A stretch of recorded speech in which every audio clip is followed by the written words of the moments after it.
أعوذ بالله من الشيطان الرجيم. بسم الله الرحمن الرحيم.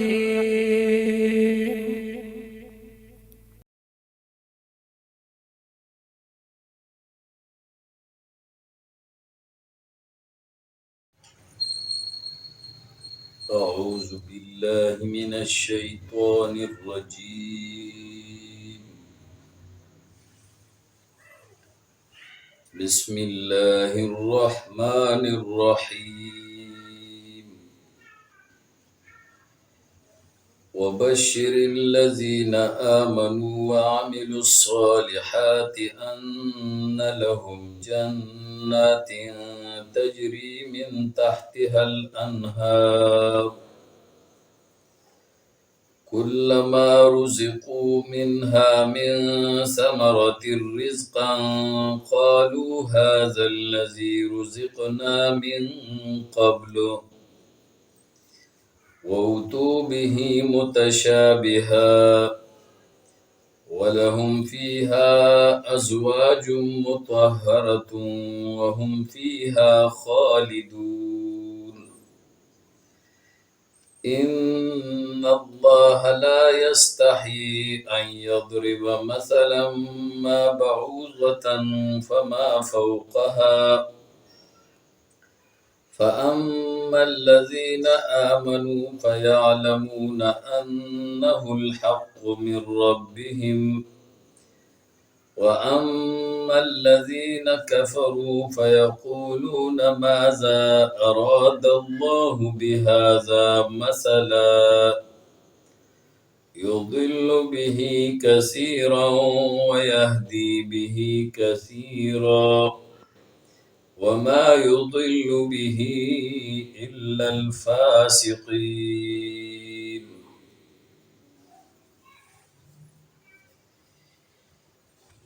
د دې مذکورہ آیتونو نمخ کی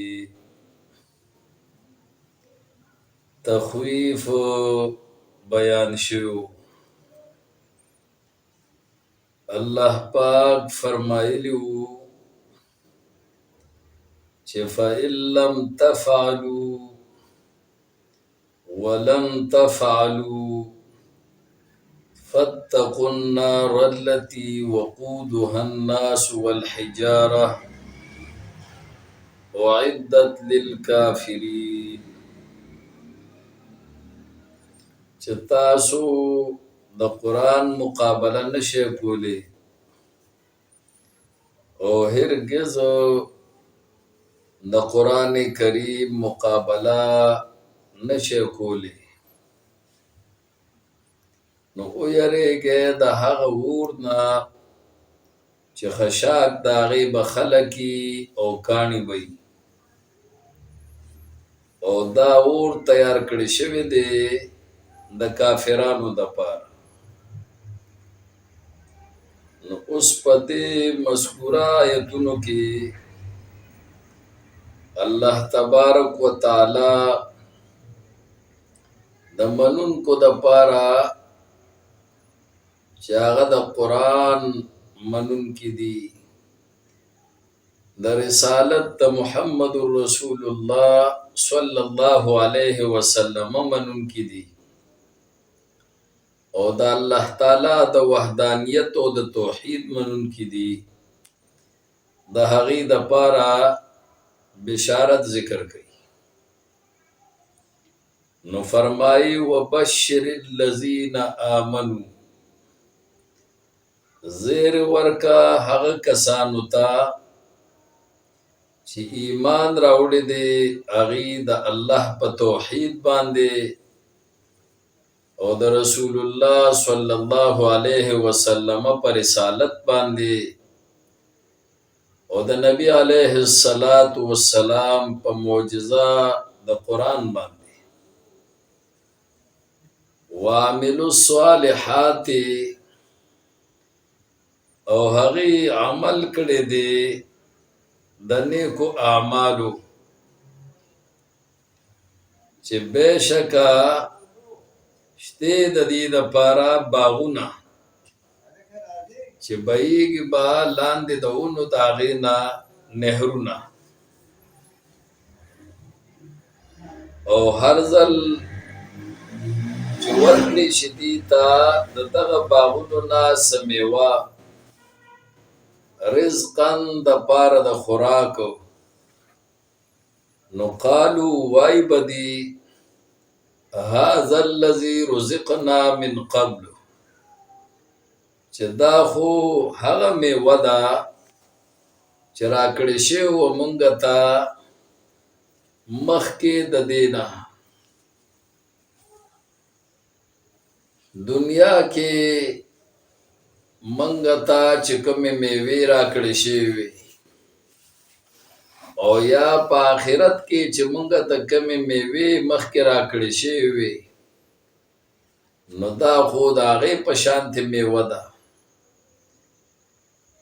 او دا ځکه به وایي چې واتو به متشابهه، راتلل به کولی شي په دې میوو سره د مؤمنانو ته په داسې حال کې چې دا به یو شانتي په رنګ کې، رنګ به یو شانی او باقی خوند به جدا جدای. نو چې څنګه ورکړي شي نو دی به دا خیال وکړي چې دا خو هغه میوه ده چې مونږ ته مخکې راکړې شوې وه، خو چې کله وسکي نو خوند به د دې جدایي د هغه میوې نه چې دې ته مخکې ورکړې شوي. ولهم فیها ازواج مطهره، او وی به د دې دپاره په دې جنتونو کې بیبیانې پاکې کړې شوې چې هغه به ډېرې زیاتې الله پاکې کړي، ځکه مطهرتن د تطهیر نه دی او باب تفعیل نه دی، او د باب تفعیل خاصیت هغه مبالغه ده. نو پاکې یعنی ډېرې پاکې، او ډېرې پاکې به ځکه یي چې الله رب العالمین به دا پاکې کړي. نو دا الله پاک شوی سیز هغه د هر هغه سیز نه پاکي چې هغه د الله نه ما سوا بل چا پاک کړي، نو دا به ډېرې پاکي، او ډېرې پاکې به ځکه یي چې جنت کې بول نشته، براز نشته، نورو هیڅ قسمه ګندګۍ هغه نشته. بس الله رب العالمین په داسې انتظام کړي وي چې کم ضروریات هغه دنیا کې د انسانانو سره متعلق دي او هغه د ګندګۍ ضروریات دي، د هغې ټولو نه به جنتیان په جنت کې پاکي، هیڅ قسمه ګندګي هغه به د بدن نه نه وځي. نو وی به د دې دپاره په دې جنت کې بیبیانې پاکې کړې شوې، او دارنګې د بیبیانو دپاره خاوندان چې هغه به پاک خاوندانی. وهم فیها خالدون، او وی به دی په دې جنت کې خالدون همیشه اوسیدونکي، بے دخلی به نه وي. څنګه چې دنیا کې یو سړی په یو ځای کې اوسیږي نو هغه کور د هغه خپل نه وي، د بل چا یي، نو هغه بې دخله کي، نو داسې بې دخلي به نه وي. دارنګې څنګه چې په دنیا کې یو سړی اوسیږي په خپل کور کې اوسیږي، لیکن دې مړ شي نو د هغې نه بې دخله شي، نو جنتیانو باندې به مرګ هم نه راځي، د مرګ په نتیجه کې بې دخلي به هم د جنت نه نه راځي، او هسې به هم الله دا نه بې دخله کوي، همیشه دپاره به په جنت کې اوسیږي او په یو حالت باندې به اوسیږي. د ځوانۍ په عمر کې به اوسېږي، الله تعالی که بوډاګان جنت ته بوځي او که ماشومان جنت ته بوځي، نارینه جنت ته بوځي او که زنانه جنت ته بوځي، نو ټول به د ځوانانو په عمر کې الله تعالی جنت ته بوځي او همیشه دپاره به په جنت کې په یو حال باندې دا اوسېږي، تغیر به نه راځي، تبدل به نه راځي، بیماری به نه راځي او نور څه آفات او بلیات هغه په جنتیانو باندې نه راځي.